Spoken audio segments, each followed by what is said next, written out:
Hi, and welcome back to FragVision. Today we're talking about the merger mania that's been going on in the exchange space. Two particular deals have caught the eye of the media.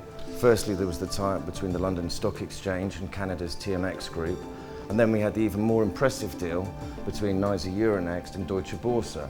But what's really behind these deals? What's the commercial imperative? Why are they all happening now? And more importantly, what's the impact on market structure, given that so much of the regulatory push has been pro-competition rather than against it?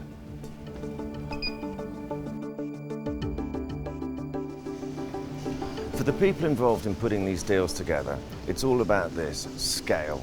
Creating the global equivalent of a financial multi-asset supermarket, with cash equities trading down aisle number one, derivatives, FX, fixed income, and even an OTC boutique somewhere in the corner. The financial rationale is just as simple too. Faced with increasing domestic competition, the national exchanges have decided what they need to do is to bulk up and get bigger. And by getting bigger, they're able to offer economies of scale, and more importantly, deeper and more diverse liquidity to their customers in their bid to create the ultimate one-stop shop.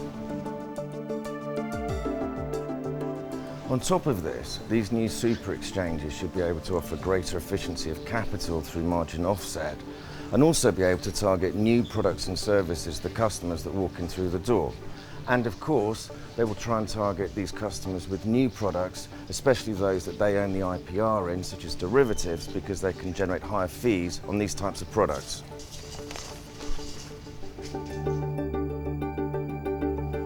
So why is it that these deals are all happening now?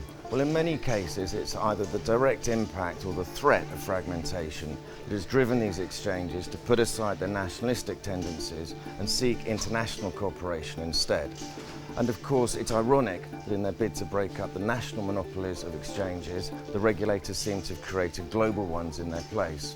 And in fact, the regulators are looking at these deals very carefully. But the thing they have to understand is that in today's world of global financial markets, the concept of a national stock exchange is completely dead.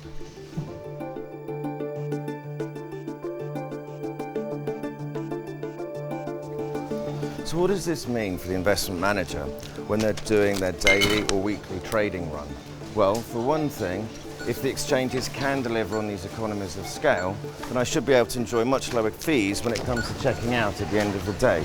But of course, there's also the issue of transparency, and that's something the regulators are going to be looking at, particularly because so many of them will be involved in each of these sprawling new super exchanges.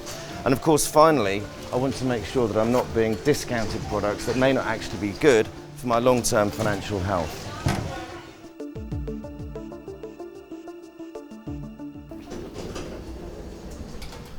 So maybe big isn't always beautiful after all, and those people that have been writing off the smaller alternative community are possibly being a bit premature, in particular because it's these new alternative venues that have provided much of the innovation in markets, particularly in terms of products and of course pricing.